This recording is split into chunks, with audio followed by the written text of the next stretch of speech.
अस्सलामुअलैकुम। आज हम देखने वाले हैं गिटहब कोपायलट। तो जो हम लोगों की ज़िंदगियां जैसे अब आगे जिस तरह भी हम लोगों की प्रोग्रामिंग चेंज हो रही है, एआई हम लोगों की ज़िंदगी में बहुत ज़्यादा असर डालने वाली है, ठीक है। और उसी में आपको जो एक बड़ी चीज़ नज़र आएगी वो नज़र आएगी कि आप जब आप कोड कर रहे हैं ना, तो कोड करते वक्त आप किस तरह से एआई की हेल्प ले सकते हैं, ठीक है। तो एआई की हेल्प के लिए गिटहब कोपायलट जो है ये आपके लिए आपका बेस्ट दोस्त होगा, ये आपका बेस्ट बडी होगा। और मेरे ख्याल में इसके बाद इसके होते हुए आपको अब किसी और दोस्त की ज़रूरत नहीं रहेगी या किसी और की हेल्प की ज़रूरत नहीं रहेगी। लेकिन अगर आप ये समझ रहे कि ये आपका ये सारा काम कर देगा तो वो भी नहीं होने वाला। ये सिर्फ आपका एक बहुत ही अच्छा बडी है, बहुत ही अच्छा दोस्त है आपका, जो जिसके आप हर तरह की इंफॉर्मेशन ले सकते हैं।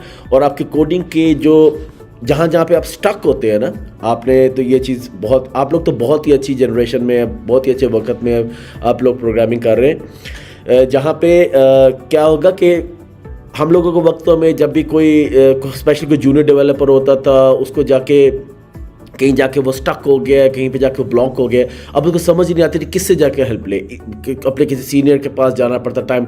अब आपको उसकी किसी चीज़ की ज़रूरत नहीं है। ये गिटहब कोपायलट जो है ये हर तरीके से आपकी हेल्प करेगा, हर तरीके से आपकी हेल्प करेगा जहाँ पे आप स्टक हो जाएंगे। लेकिन ये आपके सारे काम नहीं करेगा। कैसे, अभी चल के देखते हैं, ठीक है। सबसे पहले देखते हैं कि जो गिटहब कोपायलट है ना, ये first announced as a technical preview बेटा and released as an extension for Visual Studio Code.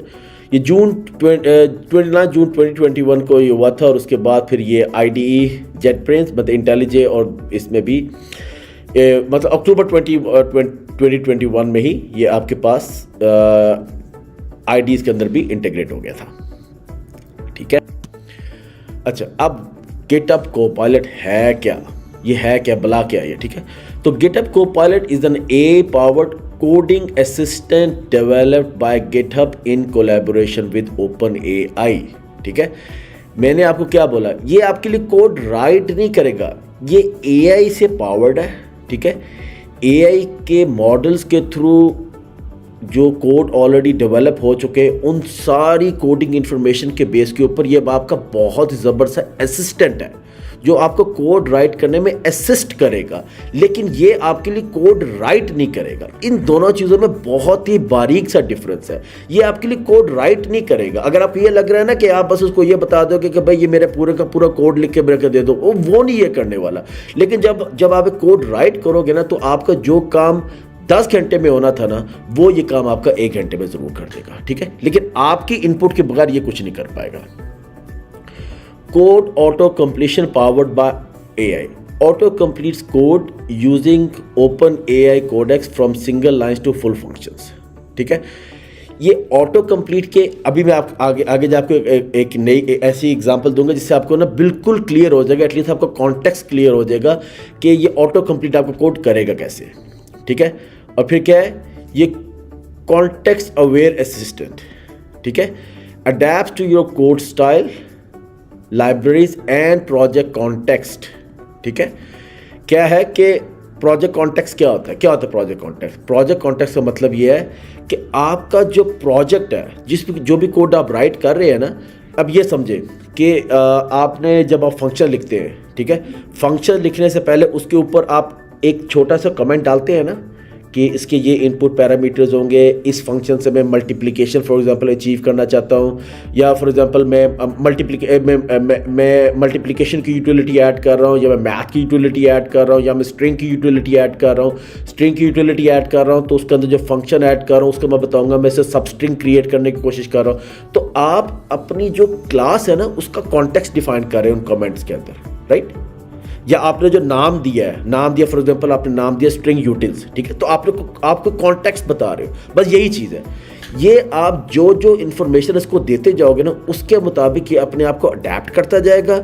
ये अपनी इन्फॉर्मेशन आपके लिए पहले से गैदर करके रखेगा और जो आपको इसकी ज़रूरत होगी तो ये आपको प्रोवाइड करता जाएगा।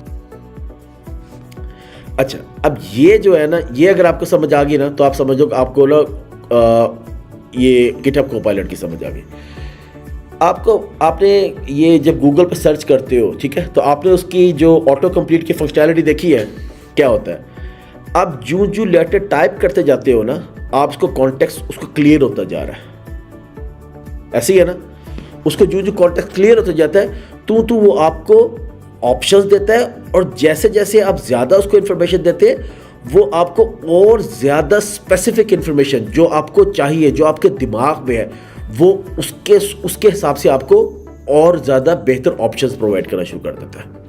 ऐसे ही है ना, आपने यहाँ तक उसको हाउ टू चेंज द का, तो उसने आपको यहाँ तक how to change the keyboard, जैसे ही आपने ओ कहा ना, तो साथ ही उसने ओ से रिलेटेड अब आपने सारी की सारी ऑप्शन देना शुरू कर दिए। तो वो आपके माइंड को रीड कर रहा है, लेकिन आपको माइंड को रीड करने के लिए आपको उसको कॉन्टेक्स्ट देना पड़ रहा है, ठीक है। तो आप ये समझ लो, जिस तरह आप गूगल के सर्च बार में जैसे जैसे इंफॉर्मेशन ऐड करते रहते हो, आपके पास और ज़्यादा इंफॉर्मेशन आती जाती है ना, और वो आपके लिए ऑटोमेटिकली प्रोवाइड। पहले क्या होता था, आज से 5-6 साल पहले चले जाओ, आपको जो भी टाइप करना होता था आपको एग्जैक्टली उसकी स्ट्रिंग देनी पड़ती थी, ठीक है, तभी आप उसको सर्च कर पाते थे। अब आप जैसे जैसे करते जाते हो तो गूगल इंटेलिजेंटली आपको बताता जाता है कि आपको मुख्तलिफ ऑप्शन देता जाता है, कि बजाय कि आप सारे का सारा लेटर टाइप करो, पूरी स्ट्रिंग टाइप करो, वो आपको ऑप्शन दे देता है, तो उनमें से आप ऑप्शन सिलेक्ट करते हो। तो वो आपको एक तरह से वो आपके कॉन्टेक्स्ट को समझते हुए, आपके माइंड को रीड करते हुए आपकी सर्च को ईजी कर रहा है। इसी तरह गिटहब कोपायलट भी आपकी सोच को समझते हुए, आपके कॉन्टेक्स्ट को देते हुए आपको कोडिंग ऑटो कंप्लीट करने के लिए ऑप्शन प्रोवाइड करेगा, ठीक है। अच्छा, अब गिटहब कोपायलट है क्या? What is GitHub Copilot? कुछ भी नहीं है। गिटहब कोपायलट क्या है कि ये, अगर आपको मॉडल्स का अगर अभी आइडिया नहीं है तो आप ये समझ लो कि मॉडल एक दिमाग है, ठीक है। उस दिमाग के अंदर इंफॉर्मेशन पहले से पड़ी हुई है, ठीक है। फॉर एग्जांपल आपके पास फिजिक्स के कोई टीचर है, या आपके पास इंग्लिश के कोई टीचर है, ठीक है। आपके पास जो टीचर है ना, उनके पास इंफॉर्मेशन ऑलरेडी पड़ी हुई है, ठीक है। तो लार्ज लैंग्वेज मॉडल्स क्या है? मॉडल्स ट्रेंड हुए होते हैं, उनके पास ऑलरेडी वो ट्रेंड मॉडल है। आप उनको जब इंफॉर्मेशन उससे पता करोगे तो वो इंफॉर्मेशन शायद उसके पास ऑलरेडी होगी, ठीक है। तो आप LLM को इस वक्त यही समझ लो, ठीक है। तो ये जो प्रिडिक्शन करता है कि जब आप उसको, फॉर एग्जांपल आप उसको ये इंफॉर्मेशन दे रहे हो कि मुझे मल्टीप्लिकेशन का मेथड ऐड करना, आप इसे इतनी इंफॉर्मेशन दी है और इसकी बेस के ऊपर पूरा मल्टीप्लिकेशन का मेथड आपको राइट करके दे देता है, ठीक है। तो ये सारी प्रिडिक्शन जो है ये LLM यूज़ करता है। LLM कौन कौन सा यूज़ करता है? GPT 3.5 यूज़ करता है, GPT 4 यूज़ करता है। और ये जो सारी इसकी ट्रेनिंग हुई है ना, गिटहब के पास बहुत डेटा है। गिटहब के पास कब से डेटा पड़ा हुआ है, पता नहीं कब से लोग उसके अंदर फ्री कोड अपलोड कर रहे हैं। तो उसके पास बहुत कोड है, तो क्योंकि उसके पास बहुत कोड है, तो उसकी वजह से उसको इन लैंग्वेज मॉडल्स को ट्रेन करना उसके लिए बहुत आसान है। तो आप ये समझ लो सिर्फ कि जो प्रिडिक्शंस हो रही है वो गूगल का वो पीछे एक दिमाग है LLM, ठीक है। वो GPT 3.4 और GPT 4 के बेस के ऊपर है, और ये सारे के सारे जो उसने इन मॉडल्स को जो ट्रेन किया हुआ है वो उन्होंने उस सारे कोड के ऊपर रखा हुआ है जो आज तक गिटहब के पास इन फ्री फॉर्म पड़ा हुआ है, ठीक है। अब इससे हमारे पास दो चीज़ें आती हैं, क्या कि ट्रेनिंग तो तभी हो सकती है ना कि हमारे पास डेटा है, ऐसे ही है ना। जैसे जावा का हमारे पास डेटा ऑलरेडी है, हमारे पास C++ का डेटा ऑलरेडी है, जावास्क्रिप्ट का डेटा ऑलरेडी है, C# का डेटा ऑलरेडी है, ठीक है। तो उसका कोड ऑलरेडी होगा। तो better suggestion for popular language, तो अगर कोई ऐसी लैंग्वेज है ना जिसका कोड ऑलरेडी अवेलेबल है तो उसके लिए तो बहुत अच्छे से ट्रेन कर देगा। लेकिन फॉर एग्जाम्पल कोई नई लैंग्वेज अभी आई है तो उसके लिए आपके लिए इतना अच्छा काम नहीं कर पाएगा, क्योंकि उसके पास डेटा ही नहीं है। उसके बाद डेटा होगा तो अपने आपको ट्रेन करेगा ना। बात समझ में आई ना? अच्छा, so what can you do with GitHub Copilot? अब गिटहब कोपायलट से आप क्या क्या चीज़ें अचीव कर सकते हैं, ठीक है। गिटहब कोपायलट से आप क्या क्या चीज़ें अचीव कर सकते हैं, ठीक है। तो गिटहब कोपायलट आप क्या करेगा? सबसे पहले आपका फास्टर कोड ऑटो कंप्लीट हो जाएगा, ठीक है। आप थोड़ा सा कोड राइट करोगे वो ऑटोमेटिकली आपको ऑटो कंप्लीट करके दे देगा, ठीक है। आप टैप करो वो आपका सारा का सारा कोड, आपने फंक्शन राइट किया, शुरू में मल्टीप्लिकेशन लिखे तो वो आपका पूरा का पूरा कोड राइट करके देगा। आप उसके अंदर आप एडिशन करो, एडिट करो, उसको अपने हिसाब से लिख लो वो आपका पूरा कोड, तो वो कोड आपका ऑटो कंप्लीट कर देगा, ठीक है। Give simple solutions quickly. अब जिस तरह मैंने बताया ना, मल्टीप्लिकेशन, एडिशन, कोई अगर आपने गेटर सेटर्स राइट करने, इसके अलावा कुछ कॉम्प्लेक्स कोड भी राइट करना जो कि गिटहब ऑलरेडी, जो कि ये LLM ऑलरेडी जानता है, तो वो आपके लिए वो सिंपल सॉल्यूशंस को इजीली राइट कर देगा, ठीक है। फिर उसके बाद अगर आपका कोड ऑलरेडी राइट कर लिया हुआ है तो उसको अगर आपने एक्सप्लेन करना तो उसमें भी आपको हेल्प करेगा। आपके कोई एरर मैसेजेस हैं, छोटा सा एरर मैसेज, उसको डिटेल में अगर आपको एक्सप्लेनेशन चाहिए तो वो भी आपको बता देगा। आपके लिए टेस्ट जनरेट करना तो ये हर डेवलपर के लिए एक, मैं तो क्या बोलूँ, बहुत ही बड़ा प्रॉब्लम होता है, लेकिन वो आपके लिए जनरेट कर देगा। अगर आपको वेनिला कोड या बॉयलर प्लेट कोड जनरेट करना तो वो आपके लिए बहुत अच्छे से जनरेट कर देगा, और बहुत कुछ। फॉर एग्जाम्पल आप ये समझ लो कि आपने जावा में कोई क्लास राइट की है, ठीक है। अब आप चाहते हो कि यार इसका बिल्कुल इक्वल मुझे जावा स्क्रिप्ट में चाहिए या इसका बिल्कुल इक्वल मुझे C++ में चाहिए, तो वो आपके लिए बड़ी इजीली राइट कर देगा। जो आप इस गिटहब कोपायलट का यूज़ करेंगे ना, और तो आपको और इसकी समझ आना शुरू हो जाएगी, और आपको और इसके ईजी क्या क्या तरीके हैं जिसके थ्रू आप इसको यूज़ करते हैं आपको समझ आ जाएगी। बेसिकली क्या करेगा, आपकी ओवरऑल प्रोडक्टिविटी को इंप्रूव कर देगा। ऐसे ही है ना, फंक्शन कौन सा राइट करना है, उसकी क्या फीचर्स होंगे, वो सब आप ही को पता है, ठीक है। लेकिन क्या होगा, क्योंकि वो आपके लिए जल्दी राइट कर रहा है, तो जो आपका 10 घंटे का काम है वो आप 1 से 2 घंटे में कंप्लीट कर लोगे, ठीक है। आगे चलते हैं। अच्छा, यही बात मैंने बोली है, ठीक है, जो अभी तक हम लोग बात कर रहे हैं कि गिटहब कोपायलट काम किस तरह करेगा, ठीक है। ये काम किस तरह करेगा, ये काम इस तरह करेगा कि डेवलपर जो है ना वो कॉन्टेक्स्ट प्रोवाइड कर रहा है। अब वो कॉन्टेक्स्ट कैसे प्रोवाइड कर रहा है, ये आपको फाइल नजर आ रही है, इसका एक नाम है email_parse। पता चल जाएगा LLM को पता चल जाएगा कि ये जो भी कुछ राइट कर रहा है ये ईमेल पार्सिंग के लिए कुछ कर रहा है, ठीक है। फिर इसके ऊपर आप देखो, आपने फंक्शन का नाम दिया, फिर इसके बाद ओपन, ठीक है, आपने ओपन नाम दिया ना, तो उसको पता चल रहा है कि ईमेल को ओपन करने के लिए कुछ हो रहा है, ठीक है। फिर उसके बाद आपने कॉन्टेक्स्ट दिया, access email headers, access email body. फिर उसके बाद और कमेंट दिया आपने, each part is either non multi part और whatever the comment you're giving, right? जो भी आप कमेंट्स दे रहे हैं ना, यही जितने आपके डिटेल्ड और अच्छे कमेंट होंगे उतना आपके लिए LLM जो है अच्छा परफॉर्म करेगा, उतना आपके लिए गिटहब कोपायलट अच्छा परफॉर्म करेगा, उतनी आपको अच्छी सजेशंस देगा, ठीक है। तो क्या हुआ, आपने उसको कॉन्टेक्स्ट प्रोवाइड किया, उसने आपको सजेशन प्रोवाइड किया, बस इतनी सी बात है, ठीक है। लेकिन अभी परेशान होने की जरूरत है, ये तो हमारा सिर्फ पहला सेशन है, ठीक है। अब इसके बाद हम लोग अगले सारे सेशंस के अंदर गिटहब कोपायलट को, प्लगइन को आप IDE के अंदर इंस्टॉल किस तरह करेंगे, उसको यूज़ किस तरह करेंगे, कौन कौन उसके शॉर्टकट्स हैं, वो सारे हम इन डिटेल्स में अपनी अगली वीडियोज़ में देखेंगे, ठीक है। तो ये जब आपने कॉन्टेक्स्ट प्रोवाइड किया, उसके बाद सजेशन आपने उसको गिटहब कोपायलट ने दी, तो उसके बाद आपके पास क्या ऑप्शन है, जब आपकी सजेशन मिलेगी तो या तो आप उसको एक्सेप्ट कर दो या आप उसको रिजेक्ट कर दो, या आप उसको और कॉन्टेक्स्ट देके उससे और इन्फॉर्मेशन प्रोवाइड करो, आस्क करो, ठीक है। अब ये गिटहब कोपायलट के बारे में कितनी मजेदार बातें पता चल गई, ठीक है। लेकिन गिटहब कोपायलट की कुछ लिमिटेशन भी, एक लिमिटेशन तो मैंने आपको शुरू में बता दी। वो क्या लिमिटेशन है कि अगर कोई प्रोग्रामिंग लैंग्वेज है ना जो कि अभी बहुत पॉपुलर है, जिसका डेटा बहुत अवेलेबल, उसके लिए तो गिटहब कोपायलट बहुत अच्छा है। लेकिन अगर कोई बिल्कुल नई प्रोग्रामिंग लैंग्वेज अवेलेबल हुई है तो उसके लिए ज़रूरी नहीं है कि वो आपको अच्छी सजेशन दे, लेकिन फिर भी आप उसको यूज़ कर सकते हैं, ठीक है। तो गिटहब कोपायलट की लिमिटेशन क्या है, आपकी एक्सपेक्टेशन राइट होनी चाहिए। क्या है, it's just a tool like the IDE से क्या है, जब IDE नहीं था, जब IntelliJ, Eclipse वगैरह नहीं थे, तो क्या था, आपको एक शुरू में प्रोग्रामर्स क्या करते होंगे, एक क्लास फाइल जनरेट करते होंगे, उसको कंपाइल करते होंगे, सर्चिंग की फैसिलिटी नहीं है, यूजेज कहाँ पे उसका हो रहा है, रन कहाँ पे कर रहे हैं, डीबग कहाँ पे कर रहे हैं, ब्रेक पॉइंट लगा रहे हैं। तो एक वक्त आया जब इन IDEs ने आपकी लाइफ को बहुत ईजी कर दिया कोडिंग करते हुए। इसी तरह गिटहब कोपायलट भी एक टूल है, it's just like a tool, like an IDE, जो कि आपको हेल्प आउट करेगा आपकी कोडिंग को राइट करने में, लेकिन आपके लिए कोड कोई खुद से राइट पूरा करके आपके हाथ में नहीं दे देगा। It can't read our mind, so sometimes we have to provide a lot of context. ये बात तो शुरू से हम करते आ रहे हैं कि जितना अच्छा आप कॉन्टेक्स्ट प्रोवाइड करेंगे, जितने अच्छे आप कमेंट्स देंगे, जितने अच्छे आप फाइल नेम देंगे, जितने अच्छे आप फंक्शन का नेम देंगे, उतना ही अच्छा ये परफॉर्म करेगा, गिटहब कोपायलट परफॉर्म करेगा, ठीक है। इट कांट रिप्लेस एक्सपीरियंस, मैंने यही बोला है कि जो उसका डिज़ाइन है, जो वो सब कुछ आपके दिमाग में है, ठीक है। ये नहीं करेगा, ये आपकी बहुत ही गलत एक्सपेक्टेशन होगी कि अगर आप ये सोच रहे हैं कि आप गिटहब कोपायलट से अपना पूरा कोड राइट कर देंगे, वो ऐसा नहीं करने वाला। लेकिन आपको ये आपका कोडिंग असिस्टेंट है, अब आपको एक असिस्टेंट मिल गया, लेकिन आपके लिए कोड राइट नहीं करेगा, कोड राइट करेगा लेकिन एज ए असिस्टेंट आपको पूरा का पूरा कोड राइट करके ये नहीं देगा। और it can't take the responsibility of our code, ठीक है। जो भी कोड या जो भी सजेशन वो आपको दे रहा है ना, चाहे वो मल्टीप्लिकेशन का बड़ा सिंपल से मेथड है, उसको पूरी तरह से समझना और उसको एक्सेप्ट करना कि हाँ जो वो राइट कर रहा है वो ही मेरी रिक्वायरमेंट है, ये आपका काम है, ठीक है। ये वो सारी रिस्पॉन्सिबिलिटी आपकी है।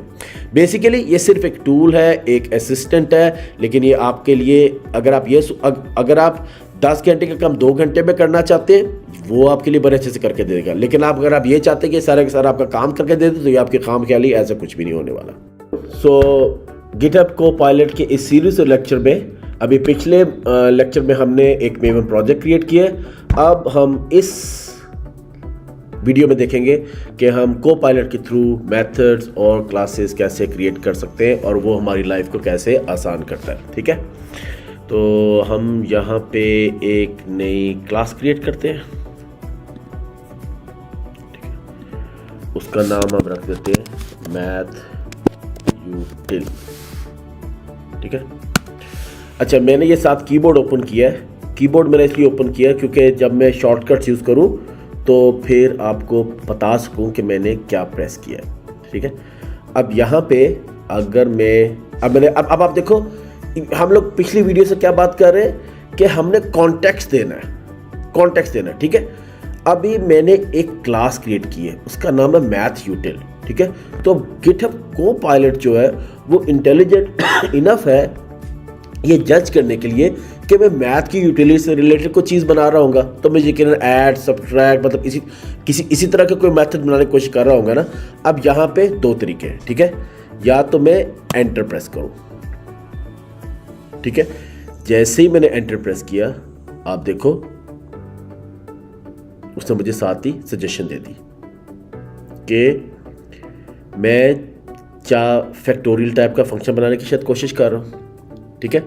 अब यहाँ पे मेरे पास 2 ऑप्शन है, या तो मैं टैब प्रेस करके एस्केप, या तो मैं एस्केप प्रेस करके ये उसने मुझे सजेशन दिया ना, ये घोस्ट टेक्स्ट है जो कि यहाँ पर राइट हो गया है। और अब मेरे पास 2 ऑप्शन है, या मैं इसको एक्सेप्ट कर लूँ या मैं इसको रिजेक्ट कर लूँ। अगर मैं इसको रिजेक्ट करना चाहता हूँ तो मैं एस्केप बटन प्रेस करूँगा, ठीक है। एस्केप बटन प्रेस किया, चला गया, ठीक है। ये, और अगर मैंने इसको वापस लेके आना है, ठीक है, तो मैं क्या करूंगा, मैं वापस एंटर प्रेस करूंगा, ठीक है। मैंने वापस एंटर प्रेस किया, अब मेरे पास दोबारा से सजेशन आ गया है। अब मेरे पास अगर मैं टैब, ठीक है, टैब प्रेस करता हूँ ना, टैब प्रेस करता हूँ, ठीक है, तो क्या हुआ, मेरी ये वाली सजेशन को मैंने एक्सेप्ट कर लिया, ठीक है। दोबारा इसको रिवर्स करते हैं, ठीक है। अब अगर एक तो तरीका ये है ना कि मैं यहाँ पे गया, ठीक है, और मैंने यहाँ पे एंटर प्रेस किया तो उसने मुझे सजेशन दे दी, ठीक है। अभी उसने मुझे डिफरेंट सजेशन दिए। लेट्स से मैं एंटर प्रेस नहीं करना चाहता, ठीक है, तो फिर क्या है, ऑप्शन बैकस्लैश, ठीक है, ऑप्शन बैकस्लैश, ऑप्शन बैकस्लैश, इसको प्रेस करूंगा तो मेरे पास सजेशन वापस आ गई। एस्केप प्रेस किया, सजेशन चली गई, ठीक है। ऑप्शन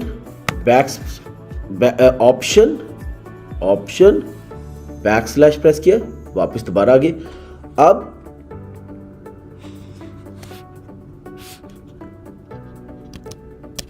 दोबारा से करते हैं, ऑप्शन बैकस्लैश, ठीक है।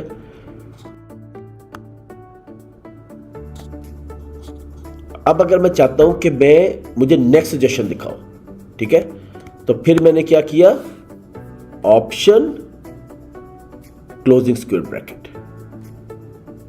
ठीक है, ऑप्शन क्लोजिंग स्क्वायर ब्रैकेट, तो मुझे नेक्स्ट सजेशन देगा। देखो आप देख रहे हो ना, ये अगर मैंने प्रीवियस सजेशन पे वापस जाना है तो क्या, option opening closing bracket, opening square bracket, ठीक है।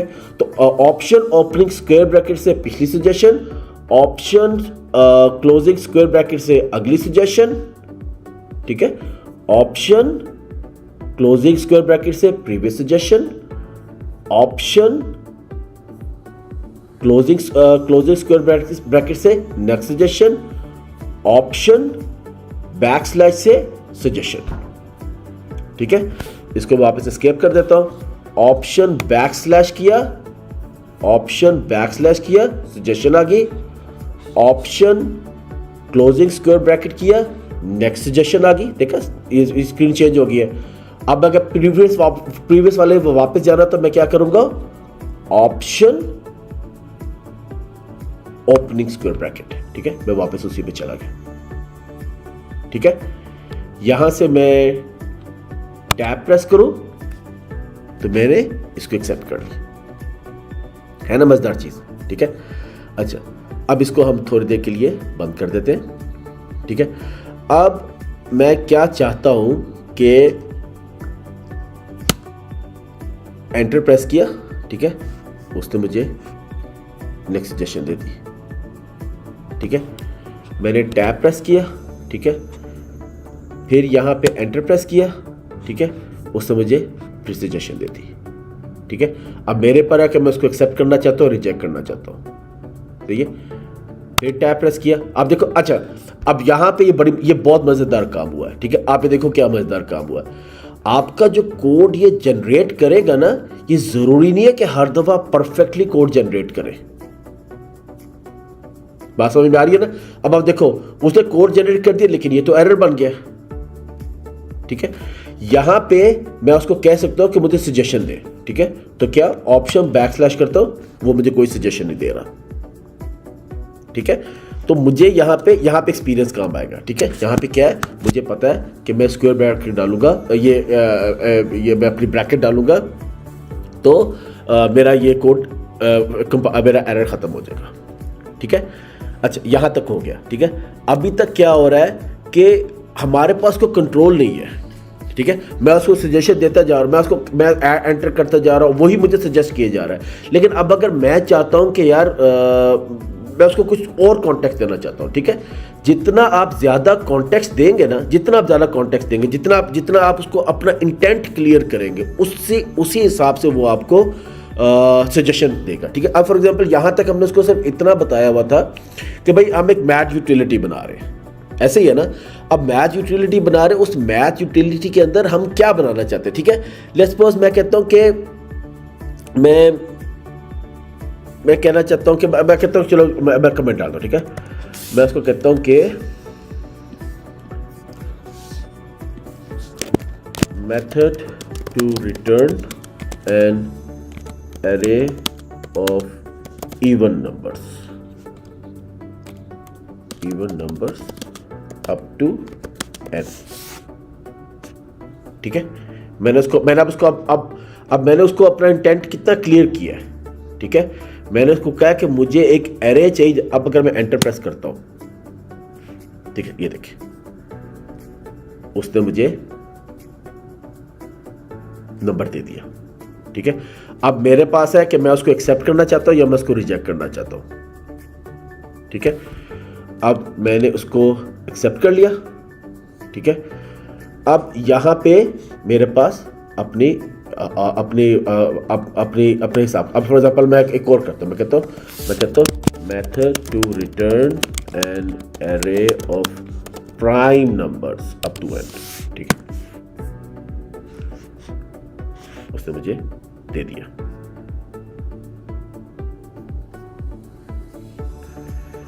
अच्छा, यहां पे अगर आप देखो ना, अभी यहां पे एक और चीज आपको पता चलेगी, ठीक है। मैं टैब प्रेस करता हूं, ठीक है,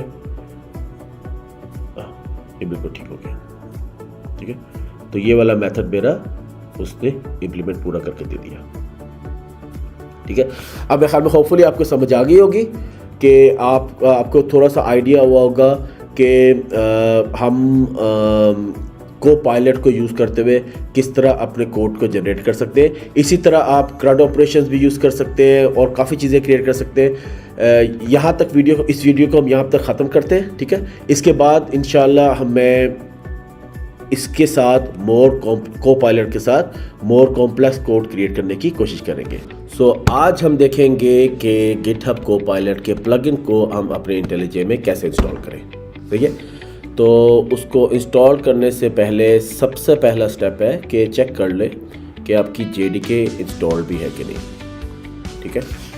तो हमने देखा कि हमारा जो JDK है वो 21 इंस्टॉल्ड है और लैंग्वेज लेवल भी इम्पॉर्टेंट है, ठीक है। तो हमारा दोनों के दोनों 21 को पॉइंट कर रहे हैं। तो ये हम लोगों का चेक हो गया। उसके बाद आप जाएंगे सेटिंग्स, प्लगइन्स, ठीक है। प्लगइन्स में जाके आप सर्च करेंगे कोपायलट, ठीक है। आपके पास आ गया गिटहब कोपायलट, सही है।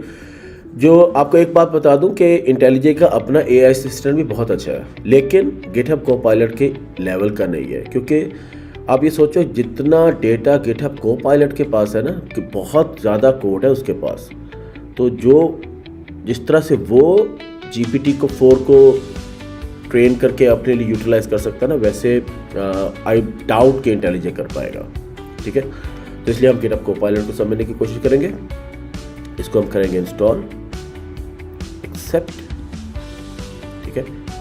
अब ये इंस्टॉल होगा, थोड़ा सा वेट करेंगे। जब इंस्टॉलेशन कंप्लीट हो जाएगी तो फिर वो हमें बोलेगा कि इसको रीस्टार्ट करो, तो हम उसको रीस्टार्ट करेंगे। और ये हम लोगों की इंस्टॉलेशन ऑलमोस्ट कंप्लीट होगी, ज़बरदस्त, ठीक है। इसको मैं करता हूँ अब रीस्टार्ट,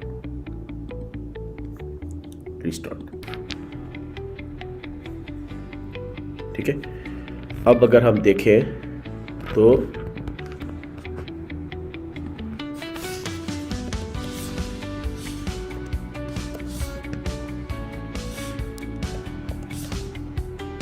ये गिटहब कोपायलट हमारे पास यहाँ पे इंस्टॉल हो चुका है, राइट। तो गिटहब कोपायलट हमारे पास यहाँ पे इंस्टॉल हो चुका है, ठीक है। और यहाँ पे भी हमें गिटहब कोपायलट नजर आ रहा है, राइट। अब हम इसको क्लिक करेंगे, ठीक है। और वो बोलेगा, यहाँ से करेंगे हम sign in to GitHub Copilot, ठीक है। तो अब ये यहाँ से हम करेंगे copy and open,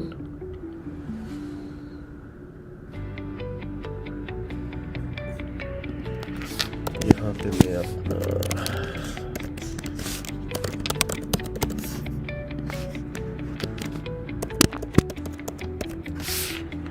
sign in कर देते हैं।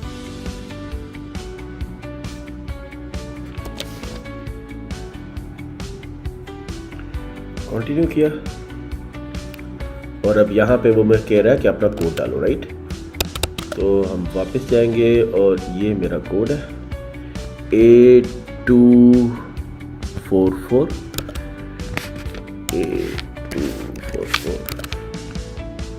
EF29 continue. सो हम लोगों ने अपना कोपायलट, गिटहब कोपायलट प्लगइन को इंस्टॉल कर लिया है। अब अपने गिटहब कोपायलट की फंक्शनैलिटी को समझने के लिए हमारे लिए ज़रूरी है कि हम एक प्रोजेक्ट क्रिएट करें, ठीक है। तो उसके लिए हम एक मेवन प्रोजेक्ट क्रिएट करेंगे।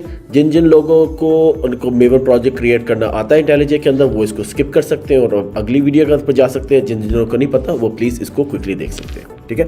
तो प्रोजेक्ट बनाना बहुत ही आसान है। हम क्या करेंगे, फाइल, न्यू प्रोजेक्ट, ठीक है। प्रोजेक्ट हमें किस टाइप के चाहिए, मेवन का, ठीक है। इसका नाम हम रखते हैं कोड मास्टरी हब, ओके। इसको हम इस लोकेशन इसकी चेंज कर देते हैं। इसको मैं लेकर चला जाता हूँ अपने डॉक्यूमेंट्स,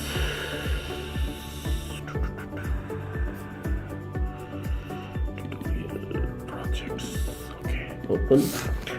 और आर्किटाइप हम इसकी चूज़ कर लेते हैं क्विक स्टार्ट, ठीक है। ये करने के बाद हम प्रोजेक्ट को क्रिएट कर देंगे और मेरा प्रोजेक्ट, ठीक है। तो टाइम लगाएगा, डिपेंडेंसी डाउनलोड करेगा, उसके लिए हम थोड़ा वेट करेंगे। और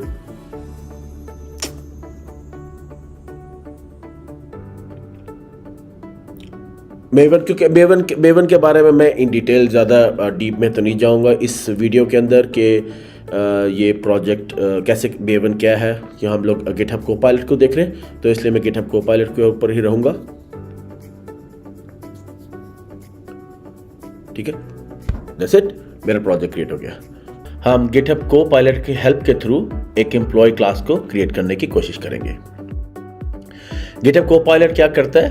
बेस्ड ऑन कॉन्टेक्स्ट और इंटेंट हम लोगों को कोड कंप्लीशन की सजेशन देता है। मैंने ये कीबोर्ड को ओपन करके रखा है ताकि जो सी कीज मैं यूज कर रहा हूँ, शॉर्टकट कीज मैं यूज कर रहा हूँ, उसके बारे में साथ साथ में इंफॉर्मेशन देता जाऊँ। ठीक है, अब हम एक नई क्लास क्रिएट कर रहे हैं। ठीक है, न्यू जावा क्लास। मैंने अपना सबसे पहला कॉन्टेक्स्ट दिया गिटहब को पायलट को कि मैं एक एम्प्लॉय क्लास को क्रिएट कर रहा हूँ। ठीक है, यहाँ पे हमने कहा था कि हमने अपने पिछले लेक्चर में कहा था गिटहब को पायलट हमें सजेशन देता है, उस सजेशन को हम या तो एक्सेप्ट कर सकते हैं या रिजेक्ट कर सकते हैं। ठीक है, तो अब यहाँ पे आइदर मैं या एंटर प्रेस करूँ या ऑप्शन / प्रेस करूँ तो वो मुझे एक नई सजेशन देगा। तो मैं ऑप्शन / प्रेस करता हूँ तो ये सजेशन मुझे नहीं चाहिए। ठीक है, तो मैं इसको एस्केप कर देता हूँ, एंटर प्रेस किया। ये वाली सजेशन कुछ मेरी रिक्वायरमेंट से मैच कर रही है। ठीक है, ये सही है। ये रिप्रेजेंट एम्प्लॉयज करते हैं। This class can be extended to include properties like name. Perfect. ठीक है, अच्छा, नेम, आईडी, डिपार्टमेंट, और इसके साथ मैं चाहता हूँ कि मुझे सैलरी भी दे दो। ठीक है, okay. Properties like get salary. ठीक है, और इसके अलावा मुझे दूसरा क्या काम करना है? मुझे ये सजेशन मुझे अच्छी नहीं लगी, तो मैं अगर नेक्स्ट सजेशन देखना चाहता हूं तो ऑप्शन क्लोजिंग स्क्वायर ब्रैकेट के थ्रू मैं नेक्स्ट सजेशन पता कर सकता हूं। ठीक है, नेक्स्ट सजेशन वो देता है मुझे एग्जांपल यूजेज, ये भी मुझे नहीं चाहिए। अगली से अब वो इस ऑथर योर नेम, नहीं ये मुझे नहीं चाहिए। ठीक है, तो वो जो भी सजेशन दे रहा है वो कोई भी मेरी इंटेंट से जो मैं करना चाहता हूं उसे मैच नहीं कर रहा। तो I am keep on like moving forward, नहीं है तो मैं उसको कहता हूँ कि मुझे बिहेवियर चाहिए, मुझे कुछ मेथड इंप्लीमेंट करने हैं। ठीक है, तो मैं उसको बताता हूँ this class needs to implement. अच्छा, अब क्योंकि मुझे मेथड्स एक वर्ड को मैंने खाली एक्सेप्ट करना है तो कमांड राइट एरो। ठीक है, कमांड राइट एरो किया तो मैंने एक वर्ड को एक्सेप्ट किया फॉर, लेकिन इसको मैंने नहीं करना। एम्प्लॉय मैनेजमेंट मुझे नहीं चाहिए, मुझे एनुअल सैलरी और फुल नेम चाहिए। ठीक है, तो मैं क्या करता हूँ, मैं एस्केप करता हूँ। ठीक है, और फॉर एनुअल सैलरी एंड दूसरा मुझे क्या चाहिए? Full name. Full name. ठीक है, मैंने टैब प्रेस किया और यहां पे मैं उसको कह देता हूं मुझे चाहिए first name and last name. Okay, I think मेरी जो क्लास है उसका इंटेंट अब प्रीटी क्लियर है। ठीक है, हम लोगों को इसको मैं जो अब मुझे और कोई सजेशन नहीं चाहिए तो मैं जब स्केप कर रहा हूँ। ठीक है, अच्छा, ये स्केप कर दिया। अच्छा, तो this class represents an employee in the system. बिल्कुल ठीक है। This class can be include properties like first name, last name, ID, department, salary. बिल्कुल ठीक है। और this class needs to implement methods for annual salary and full name. बिल्कुल ठीक है। ठीक है, तो अब मैं यहाँ पे आ गया। मैं अब जैसे ही एंटर प्रेस करूंगा तो वो मेरे लिए कोड को जनरेट कर देगा। ठीक है, ये बिल्कुल ठीक लग रहा मुझे। तो इस सजेशन को मैं एक्सेप्ट कर लेता हूँ, लेकिन अभी तक उसने मेरे लिए फर्स्ट नेम, लास्ट नेम और आईडी के, लेकिन डिपार्टमेंट और सैलरी उसने मेरे लिए जनरेट नहीं की। ठीक है, तो मैं प्रेस किया। अब यहाँ पे आके मैं उसको कहता हूँ मुझे और भी चाहिए, राइट? मुझे प्राइवेट स्ट्रिंग, उसने ऑटोमेटिकली मुझे सजेशन दी डिपार्टमेंट, बिल्कुल मुझे चाहिए डिपार्टमेंट। और मुझे और क्या चाहिए? प्राइवेट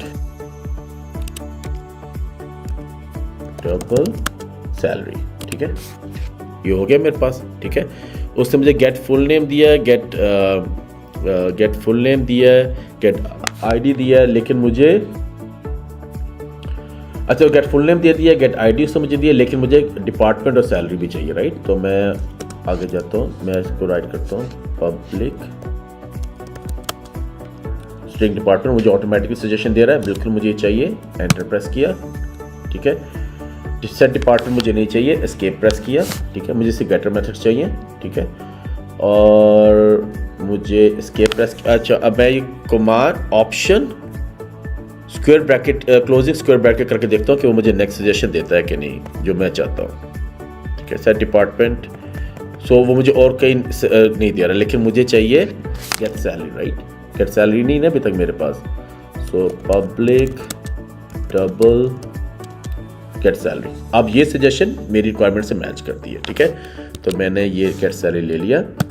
फिर इसके अलावा मुझे क्या चाहिए, राइट? मुझे अपने कंस्ट्रक्टर के अंदर मुझे और भी वैल्यू देनी, राइट? मुझे उसने मुझे ऑटोमेटिकली दिया string department double salary, yes. तो मैंने टैब प्रेस किया एक्सेप्ट करने के लिए। ठीक है, यहाँ पे गया, एंटर प्रेस किया मैंने, तो उसने मुझे डिपार्टमेंट का सजेशन दी, बिल्कुल मुझे चाहिए। उसने भी सैलरी। आप ये चीज़ देखो कि गिटहब कोपायलट आपके लिए पूरा कोड जनरेट करके नहीं आपको दे रहा, वो कोड अब आपका फास्टर जरूर जनरेट हो रहा है, आप लेकिन आपकी इनपुट चाहिए। आपके इनपुट के बगैर ये कोड आपको, जो हमने लास्ट में बात की थी कि ये आपका बहुत ही अच्छा बडी है जो कि आपका कोड को जल्दी राइट करने में मदद करेगा। ये आपके लिए एग्जैक्टली आपके दिमाग को नहीं पढ़ सकता ये कि आप क्या बनाना चाहते हो, आप उसको एक ही लाइन में लिख के दो पूरा कोड जनरेट करके दे दे, ऐसा नहीं होने वाला। क्योंकि ये तो बिल्कुल ही सिंपल सी क्लास है। आप देखो एम्प्लॉय की क्लास क्या क्लास है, बिल्कुल सिंपल सी क्लास है, लेकिन इसमें भी आपको कॉन्स्टेंटली इन्वॉल्व रहना पड़ रहा है in order to generate the class. ठीक है, अच्छा अब मैं इसको ओपन ही रखता हूँ क्योंकि मैं चाहता हूँ कि आप मैं जो की प्रेस करूँ वो आपको नज़र आती जाए। ठीक है, तो अब हम लोगों का और क्या था, ऊपर हमने और क्या किया था, हम लोगों को मेथड क्या चाहिए, एनुअल सैलरी और फुल नेम। फुल नेम तो हमारे पास आ गया, लेकिन एनुअल सैलरी अभी तक मेरे पास उसको ऑटोमेटिकली उसने दी। ठीक है, तो मैं एनुअल सैलरी को भी ले लिया और आई थिंक दैट्स इट। तो हम लोगों की क्लास माशाल्लाह बहुत ही अच्छे से जनरेट होगी। अगर अब मैं यहाँ पे चाहूँ ना, अगर मैं आपको दिखाऊँ और तो वो मुझे बहुत सारी आगे ऑप्शन देगा। ठीक है, मैं उसको काफ़ी ज़्यादा इसको एक्सटेंड भी कर सकते हैं हम, उसको और कमेंट देके और अपना कॉन्टेस्ट देके और अपना इंटेंट प्रोवाइड करके हम उससे और बहुत सारा कोड राइट करवा सकते हैं जो कुछ हमारी रिक्वायरमेंट हो। ठीक है, सो होपफुली आपको ये इंप्लीमेंटेशन पसंद आई होगी। गिटहब कोपायलट की इस सीरीज ऑफ लेक्चर में जिस नेक्स्ट टॉपिक को हम टच करने वाले हैं वो है चैट व्यू। अभी तक हम ये बात करते आए हैं कि जो गिटहब कोपायलट है it is kind of like your buddy, आपका एक दोस्त है जो कि आपको कोडिंग में हेल्प आउट करता है।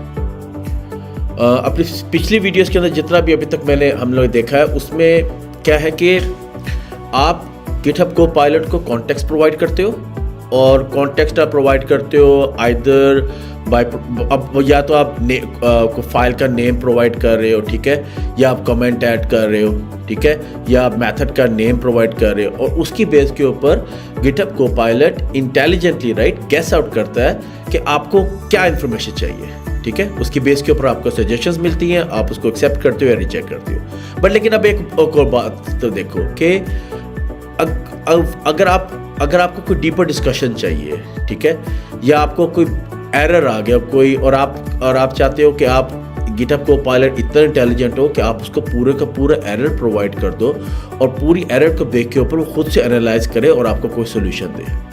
ठीक है, या आप कोई चीज़ नहीं इंप्लीमेंट कर रहे, फॉर एग्जांपल इसी एप्लीकेशन के अंदर जो हमने अभी ओपन की हुई है, राइट, इसमें आप ऑथेंटिकेशन या ऑथराइजेशन को इंप्लीमेंट करना चाहते हो। ठीक है, तो अब उसको इंप्लीमेंट करने के लिए क्या क्या स्टेप होने चाहिए। ठीक है, या आप इस एप्लीकेशन को AWS में डिप्लॉय करना चाहते हो या इस एप्लीकेशन को आप PCF में डिप्लॉय करना चाहते हो, तो उसके क्या क्या स्टेप होंगे। अभी के लिए आपको क्या करना पड़ेगा, गूगल पे जाना पड़ेगा, मुख्तलिफ लिंक्स को ओपन करना पड़ेगा, मल्टीपल ब्राउजिंग करनी पड़ेगी, राइट, या आपको अपने किसी सीनियर के पास जाना पड़ेगा या आप किसी फेलो कलीग के पास जाना पड़ेगा और उससे हेल्प लेनी पड़ेगी। तो क्या गूगल ये जो गिटहब कोपायलट है ये इतना इंटेलिजेंट है कि हमारे इस खला को भी पूर्ण कर सकता है कि हम लोगों को जो जो इन्फॉर्मेशन चाहिए उसके लिए ये हम लोगों को हेल्प आउट कर सके?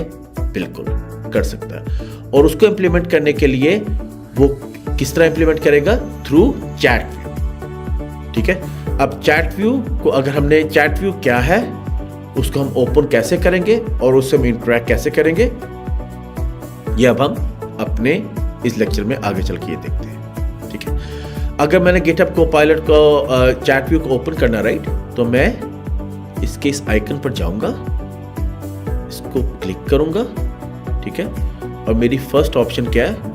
Open GitHub Copilot chat. ठीक है, इसको मैंने क्लिक किया।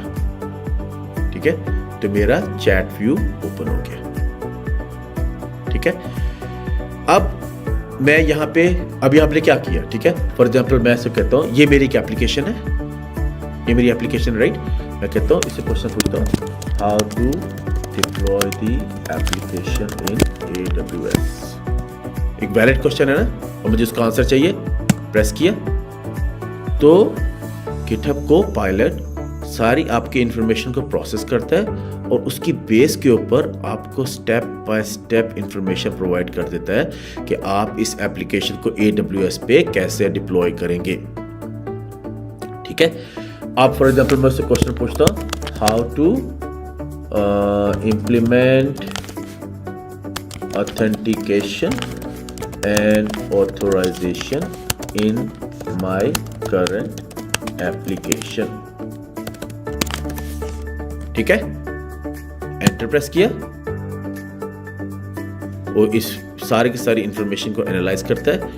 अभी हम लोग इसमें से कोई भी किसी भी चीज को इंप्लीमेंट करके नहीं देखेंगे, लेकिन आगे इससे अगली वीडियोस के अंदर इंशाल्लाह हम लोग पूरी लॉगिंग को इंप्लीमेंट करके देखेंगे और पूरे स्प्रिंग बूट की एक एप्लीकेशन को भी डिप्लॉय करके देखेंगे। लेकिन अभी के लिए हम सिर्फ उसको ओवरव्यू ले रहे हैं कि हम इसमें से इंफॉर्मेशन एक्सट्रैक्ट कैसे करेंगे। ठीक है, तो अगर आप देखो ना अब यहाँ पे, ठीक है, तो आपके पास यहाँ पे ऑप्शन है, आप पूरा का पूरा कोड ब्लॉक जो यहाँ पे कॉपी कर दो, ठीक है, या आप अपना कोड इंसर्ट फॉर एग्जांपल मैं अगर अब ये कोई नहीं, यहाँ पे मैं वैसे मैं आपको करके दिखा रहा हूँ कि अगर मैं चाहता हूँ ना कि यहाँ पे ये इस जगह पे मेरा ये कोड इंसर्ट हो जाए, तो मैं यहाँ पे इसको क्लिक करूँगा, मेरा कोड यहाँ पे इंसर्ट हो जाएगा। ठीक है, अभी मेरा इंटेंट ये नहीं, तो इसको मैं रिवर्स कर देता हूँ। ठीक है, जो ये आपका चैट व्यू है, ये आपकी सारी की सारी चैट को रिटेन करता है। तो अगर आप चाहते हैं कि आप बैक एंड फोर्थ जाना चाहें तो आप बड़े आराम से जा सकते हैं। ठीक है, आपके ये एक टॉपिक है, deploy and securing Java application on AWS। ठीक है, अब लेट्स सपोज आप एक नई कन्वर्सेशन को ओपन करना चाहते हैं और उसको आप सेपरेट इस चैट से रखना चाहते हैं, तो आप प्लस आइकन को क्लिक करें, नई कन्वर्सेशन पे चले जाएं। अब फॉर एग्जांपल मैं कहता हूँ, how to deploy the application in ECF। Okay, ये मेरी नई चैट है, एंटर प्रेस किया तो वो इंफॉर्मेशन को प्रोसेस करेगा और उससे मुझे एक सारी इंफॉर्मेशन देती। ठीक है, मुझे अगर अपनी प्रीवियस कन्वर्सेशन के ऊपर जाना है तो मैं इस आइकन पे क्लिक करूंगा, कन्वर्सेशन हिस्ट्री। क्लिक करने पे मेरे को पॉपअप ओपन हुआ और मेरी दोनों चैट अवेलेबल है। ठीक है, व्यू ऑल कन्वर्सेशन करके मैं अगर आपके पास लिस्ट ऑफ कन्वर्सेशन आप रखोगे तो आपके पास सारी कन्वर्सेशन आपको नजर आएगी। ठीक है, किसी कन्वर्सेशन को अगर आप रीनेम करना चाहते हैं तो राइट क्लिक करें, रीनेम कन्वर्सेशन करके आप अपनी कन्वर्सेशन को रीनेम कर सकते हैं। इसके अलावा अगर आप किसी कन्वर्सेशन को डिलीट करना चाहते हैं तो कन्वर्सेशन के ऊपर जाके राइट क्लिक करें और डिलीट कन्वर्सेशन पर क्लिक करें और आप कन्वर्सेशन को बहुत ही इजीली डिलीट कर सकते हैं। सो एज अ प्रोग्रामर कई दफ़ा आपका दिल किया होगा कि कोई एरर आया हुआ है तो कोई इसको फिक्स कर दे।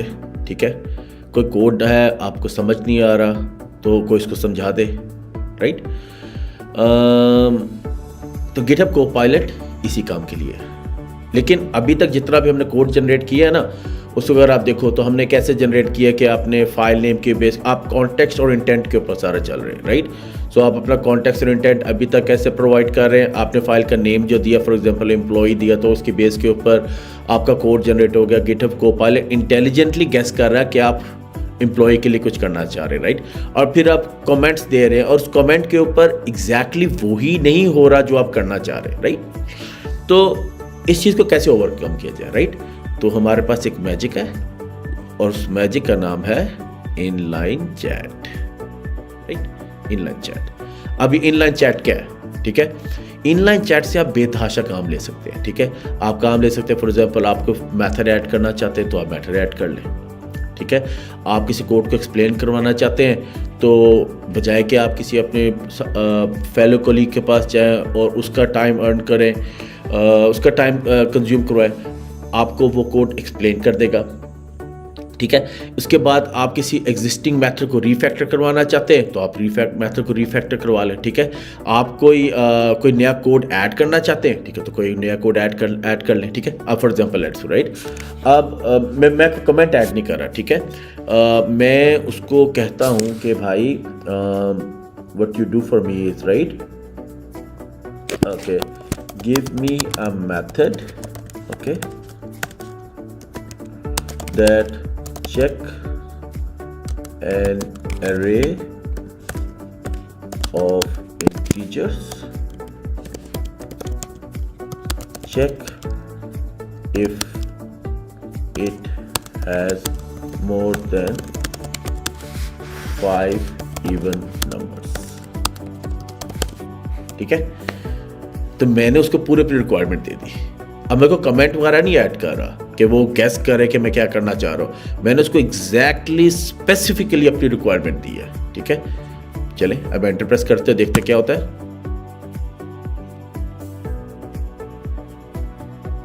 ये देखिए कितना इंटेलिजेंटली उसने सारा कोड आपको जनरेट करके दे दिया है, ठीक है। कमेंट्स के साथ, एक्सेप्शन हैंडलिंग के साथ वो चेक कर रहा है। अब इसके कोड को एग्जैक्टली एकदम ही कॉपी पेस्ट ना कर लिया करें, जाके समझने की कोशिश करें क्या वो कर रहा है। सब अगर तो एरे नाल है तो वो एक्सेप्शन रिटर्न कर रहा है, अदरवाइज वो क्या कर रहा है, वो इस पूरी एरे को लूप कर रहा है, ठीक है।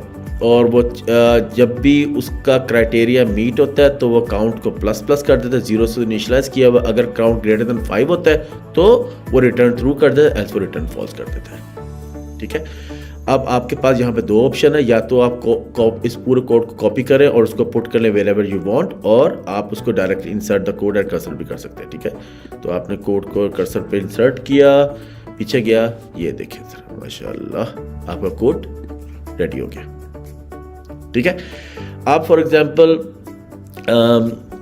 आप चाहते हैं कि अब हमने दूसरा क्या कहा था, अच्छा फॉर एग्जांपल राइट, अब मैं ये दूसरी अपनी रिक्वायरमेंट पकड़ता हूँ, ठीक है। मेरी दूसरी रिक्वायरमेंट क्या है, ये है ना मेरा प्राइम नंबर्स का, ठीक है।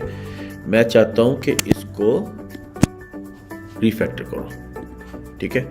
मैं गिटहब कोपायलट इंटेल चैट को दोबारा मैंने ओपन किया, तो मैं उसको कहता हूँ कि इंस्टेड ऑफ इंट array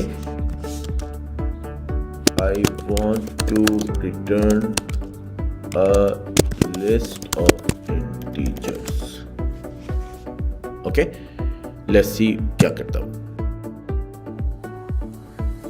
दोस्तों। मुझे अच्छा, अब यहाँ पे देखिए, यहाँ पे कितनी मजेदार चीज है, आपके पास यहाँ पर मल्टीपल ऑप्शंस है, ओके। मल्टीपल ऑप्शंस क्या है, आप अपने कोड को प्रीव्यू कर सकते हैं। प्रीव्यू मतलब वो आपको एग्जैक्टली बताएगा कि क्या क्या चेंजेस किए उसने, ठीक है। यहां पता चल रहा है इन न्यू 0 के बजाय वो एम्प्टी लिस्ट रिटर्न कर रहा है, ठीक है। और यहाँ पे वो दिखा रहा है कि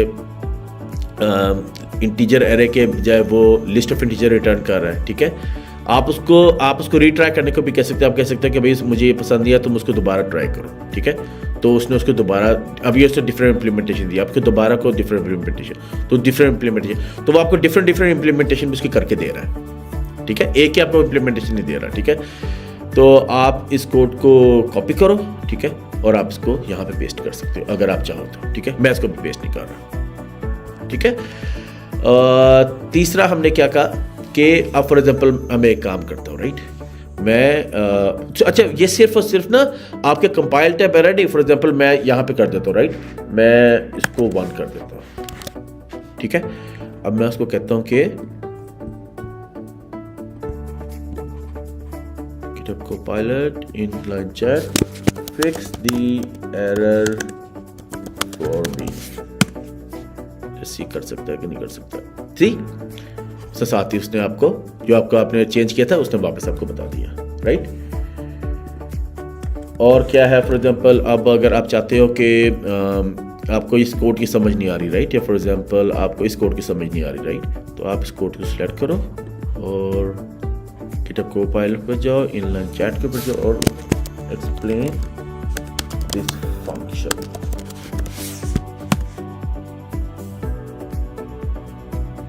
ओके।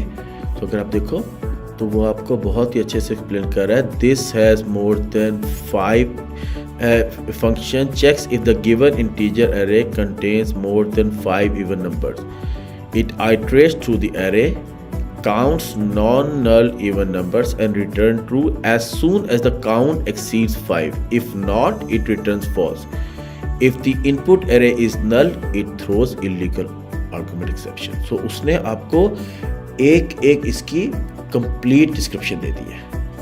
ठीक है, आज की इस वीडियो के अंदर हम देखेंगे कि गिटहब कोपायलट को यूज़ करते हुए हम किस तरह से अपने सिस्टम के अंदर, अपनी इस एप्लीकेशन के अंदर लॉगिंग को इम्प्लीमेंट कर सकते हैं।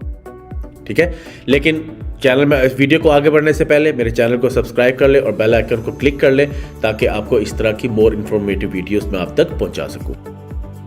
ठीक है, तो कोपायलट अब हम क्या करते हैं, हम सबसे पहले गिटहब कोपायलट चैट को ओपन करते हैं। ठीक है, मैं इस वीडियो को थोड़ा साइड पे कर देता हूँ।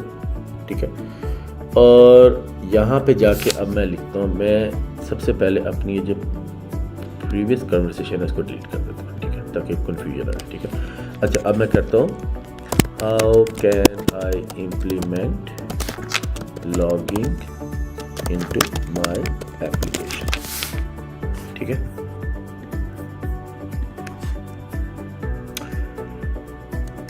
एंटर प्रेस किया मैंने।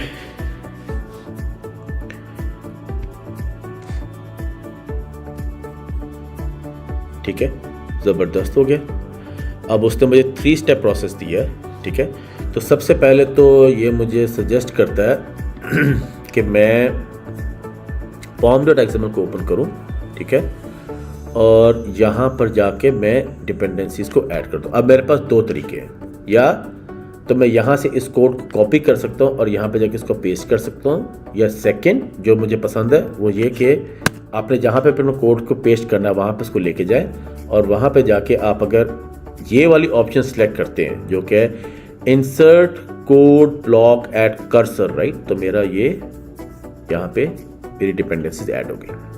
ठीक है, अभी ये एरर दे रहा है, इस एरर को रिजॉल्व करते हैं। दूसरा क्या प्रॉब्लम है, दूसरा वो कहता है, अब अभी देखो मैथ यूटिल को इसने मेरी इस मैथ यूटिल को दोबारा से इंप्लीमेंट कर दिया है। यही थे ना मेरे मेथड फैक्टोरियल वगैरह, लेकिन इसमें लॉगिंग नहीं है। तो उसने क्या किया है, उस पर उसने सारी की सारी लॉगिंग को इंप्लीमेंट कर दिया। तो मैं क्या करूँगा, मैं इस कोड को कॉपी करता हूँ और मैं यहाँ पे जाके इस कोड को इससे रिप्लेस कर देता हूँ। ठीक है,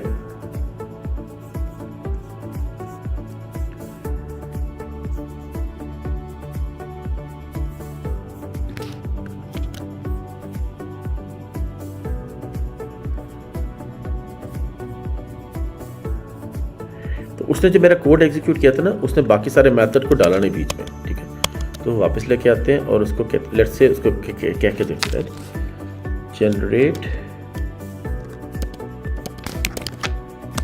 लॉगिंग इनटू माय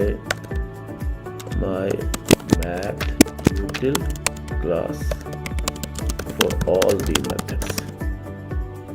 ठीक है, लेट्स से क्या हो सकता है ये,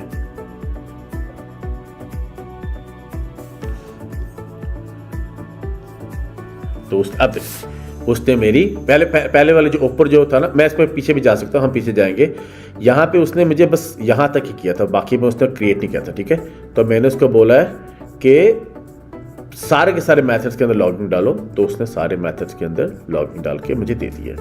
ठीक है, यही है ना मेरे पास यहाँ पे number factorial, GCD, get even numbers, right, get prime numbers. ठीक है, तो उसने सारी क्लासेस के लिए मेरी लॉगिंग जनरेट कर दी है। तो अब मैं क्या करूँगा, यहाँ पे जाऊँगा, इस कोड को कॉपी करूँगा, यहाँ पे जाऊँगा, इस क्लास को मैंने कोड को रिमूव किया और मैंने इसको रिप्लेस कर दिया। ठीक है, अभी जो एरर्स आ रहे हैं इससे परेशान ना हो। ठीक है, अब मैं क्या करूँगा, ये एरर्स क्यों आ रहे हैं, क्योंकि pom.xml के अंदर मैंने डिपेंडेंसी तो ऐड कर ली है, लेकिन मेरी मेवन ने अभी इसको रिफ्रेश नहीं किया। ठीक है, तो मैं क्या करूँगा, मैंने इंटेलिजे को ओपन किया, व्यू टूल विंडोज, मैं गया वेयर इज मेवन। ठीक है, मेवन के पास गया और मैंने यहाँ पे किया refresh, sync all Maven projects. ठीक है। तो मेरी सिंकिंग स्टार्ट हो गई है और मेरी जार्स लोड हो गई और मेरे सारे एरर्स चले गए, ठीक है। अब आप इस कोड को एग्जीक्यूट करेंगे तो ये कोड आपका बिल्कुल ठीक काम करेगा। आज के इस वीडियो में हम गिटहब कोपायलट के जिस टॉपिक को डिस्कस करने वाले हैं वो है स्लैश कमांड्स और स्मार्ट एक्शन। ओके, अभी तक हमने गिटहब कोपायलट से कोड जनरेट करने के दो तरीकों को देखा है। नंबर 1 हमने कहा कॉन्टेक्स्ट और इंटेंट प्रोवाइड करो। कॉन्टेक्स्ट और इंटेंट हमने कैसे प्रोवाइड किया, जैसे हमने नाम दिया मैथ यूटिल, तो क्लास नेम से हमने कहा हम गिटहब कोपायलट को कॉन्टेक्स्ट प्रोवाइड कर रहे हैं, ठीक है। या फिर मैंने कमेंट दिया, ठीक है। जब हमने कमेंट दिया उससे भी हमने गिटहब कोपायलट को अपनी कॉन्टेक्स्ट और इंटेंट को क्लियर करने की कोशिश की ताकि हमारे लिए कोड जनरेट करे, ठीक है। उसके बाद दूसरा तरीका हमने क्या देखा, GitHub Copilot chat view. Chat view में भी हम यहाँ पे जाके कोई भी कमांड लिख सकते हैं और उसके बेस के ऊपर हमारा कोड जनरेट हुआ। ओके, तीसरा हमने देखा इनलाइन चैट, ठीक है। इनलाइन चैट के थ्रू भी हम अपने कोड को जनरेट करने के लिए यहाँ पे उसको कोई भी इंस्ट्रक्शन दे सकते हैं। Implement logging into our application, ठीक है। तो अब ये वाली जो रिक्वायरमेंट है ना, ये बहुत ही स्पेसिफिक किस्म की रिक्वायरमेंट है, ठीक है। तो हमने देखा कमेंट्स के थ्रू, चैट व्यू के थ्रू और इनलाइन चैट के थ्रू, ठीक है। अब फॉर एग्जांपल ये लाइन, राइट। अब हमारे कई हम लोगों के ऐसे ऑपरेशन हैं जो कि बहुत कॉमन है, कोड फिक्स करने का, कोड को एक्सप्लेन करने का, कोड को रिफैक्टर करने का, राइट। तो उनके लिए गिटहब कोपायलट ने हम लोगों को कुछ शॉर्टकट्स प्रोवाइड किए, ठीक है। वो शॉर्टकट्स का ऐड किया। फॉर एग्जांपल अगर मैंने इस कोड को रिफैक्टर करना है, ठीक है, तो फिर मैं इसको फिक्स करना चाहिए, please fix this code for me, ठीक है। मैंने एक ये कमांड की, लेकिन गिटहब कोपायलट ने क्या किया है, गिटहब कोपायलट ने हम लोगों को कुछ स्लैश कमांड्स दी है, ठीक है। अब वो स्लैश कमांड्स क्या है, मैं जैसे यहाँ पे फॉरवर्ड स्लैश प्रेस करता हूँ ना, ठीक है,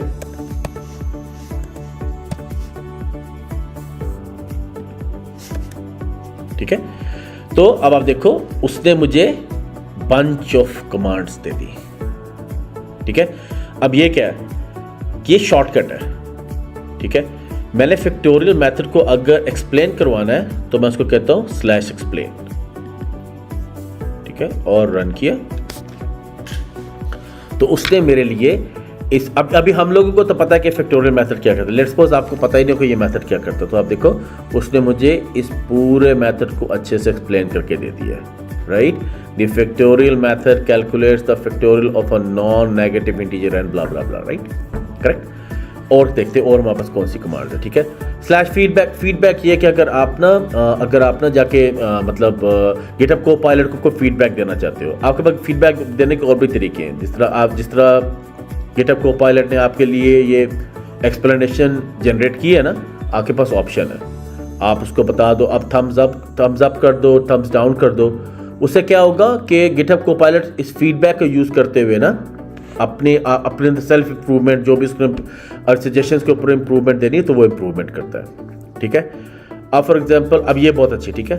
अब फॉर एग्जांपल मैं क्या करता हूँ, मैं इसके अंदर एक खुद से ना अब ये वाली कंडीशन क्या कहती है, ये नेगेटिव नंबर्स के लिए चलती है ना, ठीक है। अगर नेगेटिव नंबर है तो ये अगर नेगेटिव नंबर हमने प्रोवाइड किया तो वो एक्सेप्शन रेज करना चाहते हैं, यही ये कर रहा है ना, ठीक है। तो हम क्या करते हैं, हम इसको 2 कर देते हैं। अब ये तो बिल्कुल गलत हो गया ना, क्योंकि 2 से लेस तो 1 है, 1 तो नेगेटिव नंबर नहीं है, राइट। तो मैं क्या करता हूँ, मैं इसको सिलेक्ट करता हूँ, ठीक है, और यहाँ पे मैं फिक्स शॉर्टकट को रन करता हूँ। ओके, रन किया मैंने, जबरदस्त, ठीक है। उसने मेरे इसको फिक्स कर दिया, राइट, फिक्स कर दिया उसने। तो मैं क्या करता हूँ, मैं इसको रिप्लेस करवा देता हूँ इससे। सही हो गया, ठीक है। और कौन सी कमांड्स है मेरे पास, अच्छा, और शॉर्टकट स्लैश टेस्ट, टेस्ट क्या होगा? अगर फॉर एग्जांपल इस मेथड के आपने टेस्ट केसेस जनरेट करवाने हैं ना, तो ये आपके लिए टेस्ट केसेस जनरेट कर देगा। लेकिन अभी आप और स्लैश डॉक्यूमेंट क्या है, ये आपके लिए कमेंटिंग और उसकी डॉक्यूमेंटेशन जनरेट कर देगा।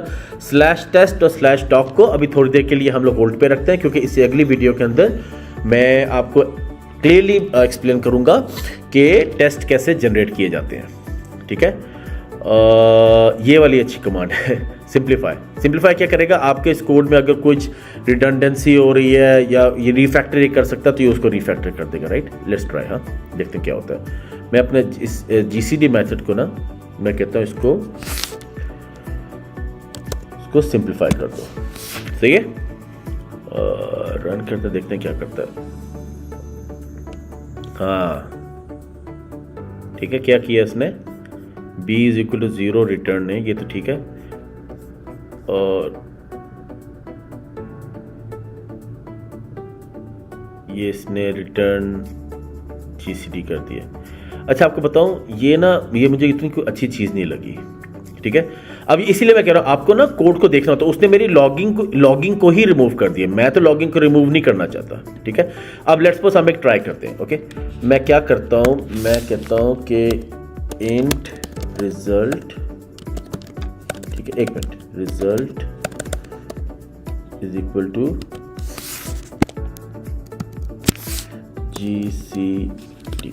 ठीक है, इसको मैं यहां पे कॉपी पेस्ट कर देता हूं। ठीक है, और यहां से मैं रिजल्ट को रिटर्न करता हूं।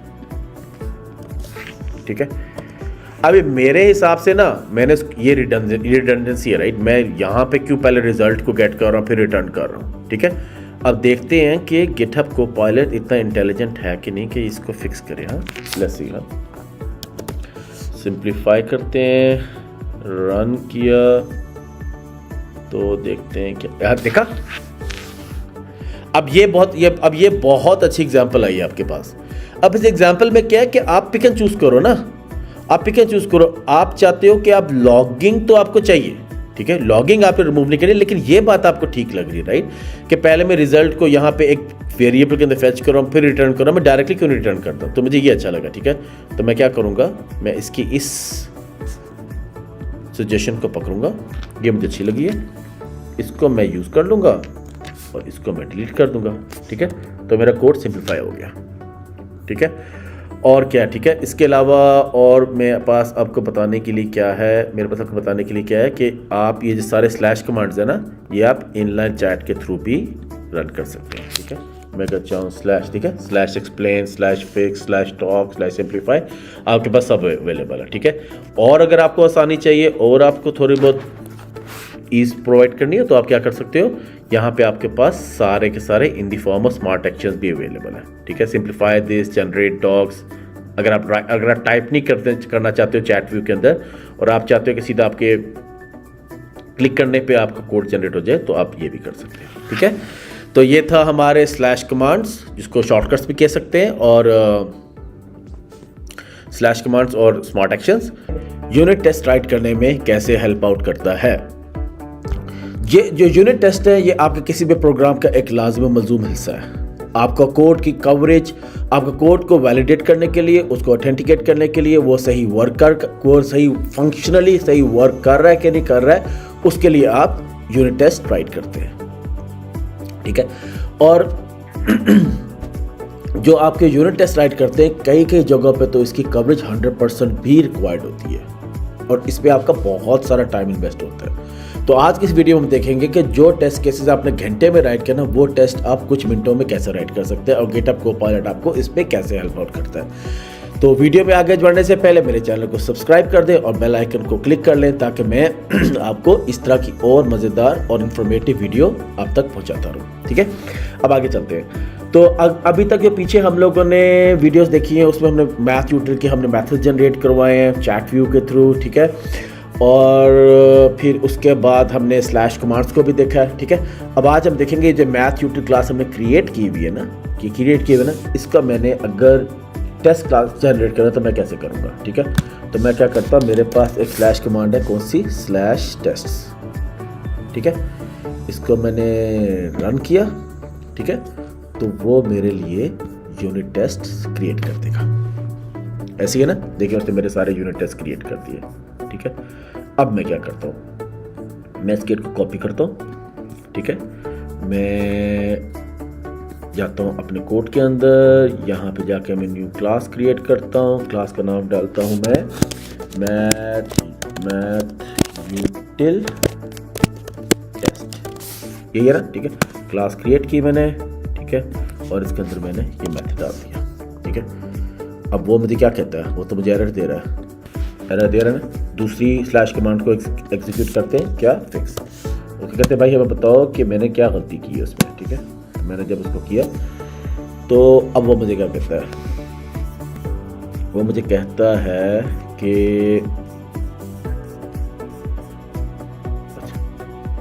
तो वो मुझे बता रहा है कि मेरी कुछ नेसेसरी इंपोर्ट्स हैं वो मेरी मिसिंग है। असर्ट इक्वल के लिए, असर्ट ट्रू के लिए, फेयर के लिए मैंने इंपोर्ट नहीं है हमारे पास। ठीक है, तो उसने मेरे लिए आफ्टर ये किया, उसने मुझे कम्प्लीटली कोड उसमें दे दिया। ठीक है, जिसमें उसने, अगर आप देखो तो उसने हम लोगों की सारी असर्शंस को इंपोर्ट कर दी। ठीक है, तो मैं इस कोड को कॉपी करता हूँ। ठीक है, यहाँ पे जाता हूँ और मेरा कोड जनरेट हो गया। ठीक है, अच्छा अभी भी वो मुझे नहीं सही बता रहा, अभी भी मेरा कोड फेल हो रहा है। क्यों? क्योंकि लगता है मेरी डिपेंडेंसी जो है ना, जो मेरी जे यूनिट की डिपेंडेंसी है वो मेरे पास अभी तक है नहीं। तो मैं इससे कहता हूँ कि भाई मुझे तुम give me the Maven dependency for unit test. ठीक है, तो उसने मुझे ये दे दिए। मैं इसको पकड़ता हूँ, कॉपी करता हूँ। ठीक है, और मैं जो अपने पॉमरेट एक्सएमएल के अंदर यहाँ पे जाके मैंने इस डिपेंडेंसी को ऐड किया। ठीक है, और इसका मैं उड़ा देता हूँ, इसकी मुझे ज़रूरत नहीं है। ठीक है, और मैं यहाँ से गया मेवन के पास और जाके मैंने उसको कहा कि सिंक करो, सिंक और मेवन प्रोजेक्ट्स। ठीक है, ये मेरी जार डाउनलोड होगी। अब हम जाते हैं दोबारा से अपनी मैथ यूटिल टेस्ट के ऊपर। ठीक है, और आप देखें तो मेरी, अच्छा मेरे मेवन के सारे एरर जो वो ख़त्म हो गए हैं। ठीक है, पैकेज नेम मैंने कर दिया। ठीक है, और ये देखिए मेरे सारे एरर्स रिजॉल्व हो गए। ठीक है, अब यहाँ पे उसने मेरी क्लास तो क्रिएट कर दी है। ठीक है, लेकिन अगर ये मेरी, मैं चाहता हूँ कि मेरे कुछ और टेस्ट ऐड करें। ठीक है, तो मैं उसको कह सकता हूँ कि this is great, I need more test to complete 100% code coverage. ठीक है, and also use BDD conventions for unit test names। ठीक है, लेट्स से वो क्या करता है।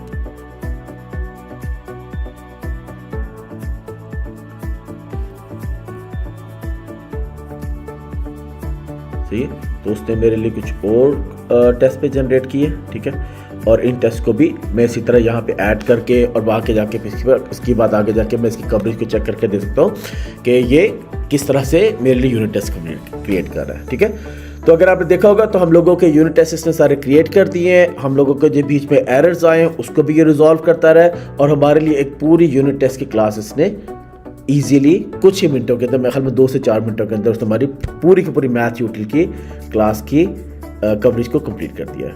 ठीक है, गिटहब कोपायलट की इन सीरीज ऑफ वीडियो के अंदर अभी तक हमने कोड को जनरेट किया थ्रू कॉन्टेक्स्ट हमने कैसे प्रोवाइड किया, बाय प्रोवाइडिंग कमेंट्स, हमने कमेंट्स के थ्रू कॉन्टेक्स्ट को प्रोवाइड किया। इसके अलावा हमने चैट व्यू के अंदर डायरेक्टली इंस्ट्रक्शंस देके कोड को जनरेट करवाया और इसके अलावा इनलाइन चैट के अंदर डायरेक्टली कॉन्टेक्स्ट देके और एग्जैक्टली गिटहब कोपायलट को बता के हम किस टाइप का कोड जनरेट करवाना चाहते हैं वो हमने करके देखा।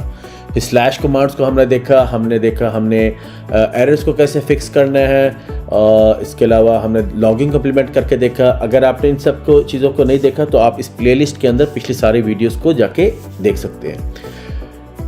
आज की इस वीडियो में और इसकी जो 3-4 अगली वीडियोस आएंगी उसमें हम एक स्प्रिंग बूट की एक एप्लीकेशन को क्रिएट करेंगे through with the help of GitHub Copilot. ठीक है, गिटहब कोपायलट की हेल्प के थ्रू हम स्प्रिंग बूट की एक एप्लीकेशन को क्रिएट करेंगे।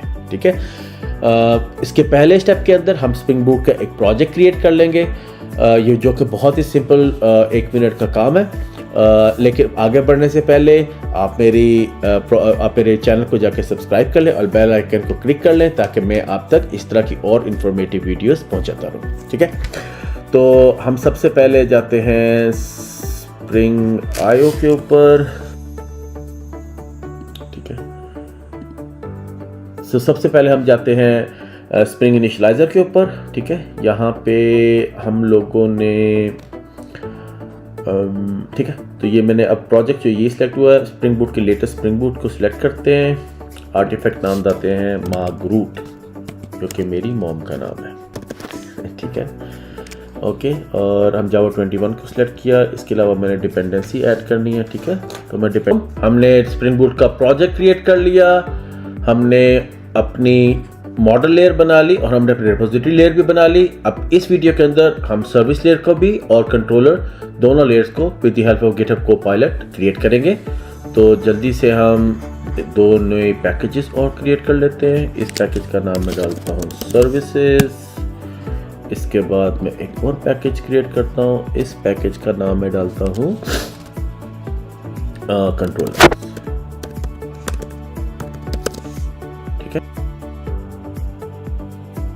ओके, अब मैं सर्विसेज के अंदर जाके न्यू जावा क्लास का नाम मैं डालता हूँ यूजर सर्विस। ओके, और फिर कंट्रोलर में जाता हूँ मैं न्यू जावा क्लास और इसका नाम मैं डालता हूँ यूजर कंट्रोलर। ओके, मेरी यूजर कंट्रोलर भी क्रिएट होगी। ओके, अब मैं चाहता हूँ बहुत ही सिंपल, पर कुछ भी राइट नहीं कर रहा हूँ आपके सामने, मतलब बस सिंपल उसको कमांड्स दिए जा रहे हो। अब मैं उसको कहता हूँ a user service class that handles all the CRUD operations for user. यही करना चाहता हूँ ना मैं। ठीक है, एंटर किया मैंने।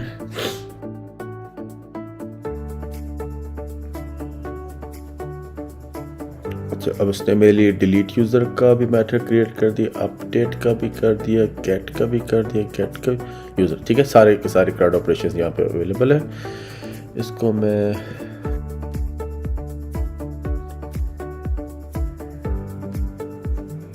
ठीक है ना, इसको मैं उड़ा देता हूँ और यहाँ से इसको मैं पेस्ट कर देता हूँ। ओके, और हमें क्या चाहिए, एक यूज़र कंट्रोलर भी चाहिए ना। ठीक है, तो मैं इसको कहता हूँ user rest controller that expose the APIs for basic CRUD operations for user।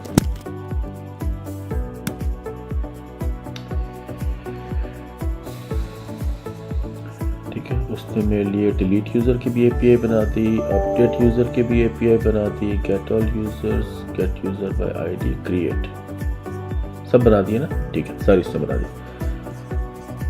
Okay, तो मैं इसको रिमूव करके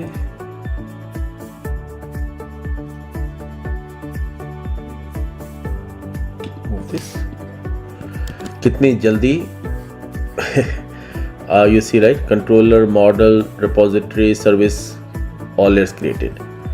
अपनी पहली वीडियो के अंदर हमने स्प्रिंग बूट की प्रोजेक्ट को क्रिएट कर लिया है। अब हम क्या करेंगे, हम आज की इस वीडियो के अंदर हम गिटहब कोपायलट की हेल्प के थ्रू हम एक रिपोजिटरी क्लास को क्रिएट करेंगे और एक डाटा ऑब्जेक्ट लेयर जिसको हम मॉडल्स भी बोलते हैं, तो एक मॉडल जनरेट करेंगे और एक रिपोजिटरी यूज़र के नाम से क्रिएट करेंगे। ठीक है, तो सबसे पहले हम नए पैकेजेस क्रिएट कर लेते हैं। मैं इस पहले पैकेज का नाम रखता हूँ मैं मॉडल्स। ठीक है, फिर इसके बाद मैंने एक और पैकेज क्रिएट करना है, न्यू पैकेज, ठीक है, इसका नाम मैं रखता हूँ repositories, ओके। और यहाँ पे मैं जाता हूँ, न्यू जावा क्लास क्रिएट करता हूँ, क्लास का नाम मैं डालता हूँ यूज़र, ठीक है। और इसके बाद मैं रिपोजिटरी में जाता हूँ और एक न्यू क्लास क्रिएट करता हूँ, उसका नाम मैं डालता हूँ यूज़र रिपोजिटरी, ठीक है, ओके। अब मैं यूज़र क्लास को ओपन करता हूँ, ठीक है, गिटहब कोपायलट को कनेक्ट करता हूँ और यहाँ मैं उसको बोलता हूँ a well structured user class with name, with first name, last name, email, address and ID, okay. Also please use Lombok, ठीक है, हमने इसको प्लगइन ऐड किया था ना, तो ये भी यूज करो।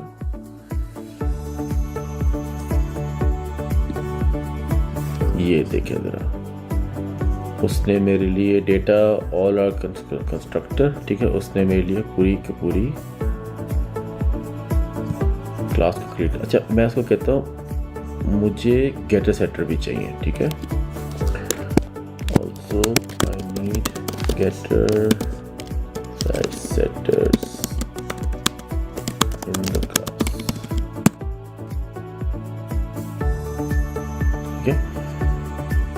अच्छा, ओके, माय बैड। डेटा जो डेटा एनोटेशन है उसने मुझे बताया data generates getter setters to string equals and hash code and all args no args, ठीक है। तो ये मेरी क्लास का मतलब फुली फंक्शनल है। इसको मैं यहाँ जाता हूँ और मैं इस क्लास को पेस्ट करता हूँ, ठीक है। दूसरा, मेरी यूज़र क्लास तो क्रिएट होगी। अब यूज़र रिपोजिटरी में जाता हूँ और यूज़र रिपोजिटरी में जाकर उसको कहता हूँ कि well designed user repository with all the basic which support all the basic CRUD operations, right? हम लोगों को जो हमारे क्रिएट, रीड, अपडेट, डिलीट, हम लोगों को सारे के सारे मैसेज चाहिए CRUD operations।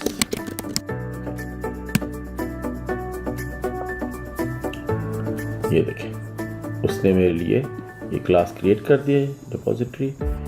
यहाँ पे मैं जाता हूँ, इसको उड़ाता हूँ और इसको मैं यहाँ पे पेस्ट करता हूँ, ठीक है। तो आपने देखा होगा कि ये सारा का सारा कोड जो है ना, ये मैं जनरेट नहीं कर रहा, ये राइट करने लगता था तो हम लोगों को वक्त लगता था। अब हम लोगों का code repository without any errors, आपको कोई एरर्स नहीं आ रहे, कोई आपको डिबगिंग वगैरह नहीं कर रही, और आपका फुली फंक्शनल वेल टेस्टेड अच्छा कोड जनरेट हो रहा है, ठीक है।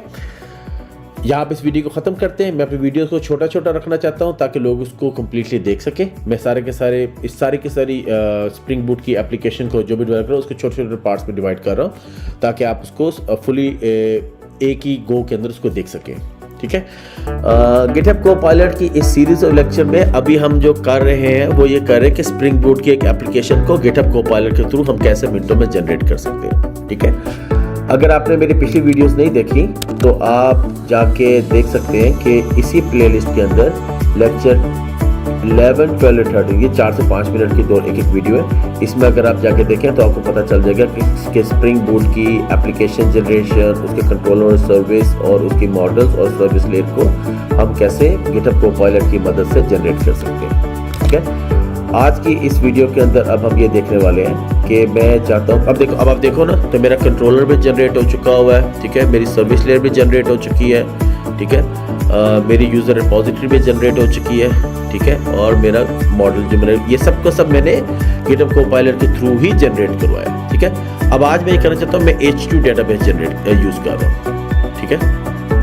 अब देखो मैं जो डेटाबेस यूज़ कर रहा हूँ वो H2 डेटाबेस। अब इसकी कॉन्फ़िगरेशन कैसे, पहले आपने करना होता तो जाके चेक करो, डॉक्यूमेंटेशन में जाओ, गूगल पे जाओ, 1 मिनट का काम रह गया, ठीक है। तो मैं क्या करूँगा, मैं इसको एक्सपैंड करता हूँ, यहाँ पे करता हूँ generate database configuration for me for the H2 database, ठीक है।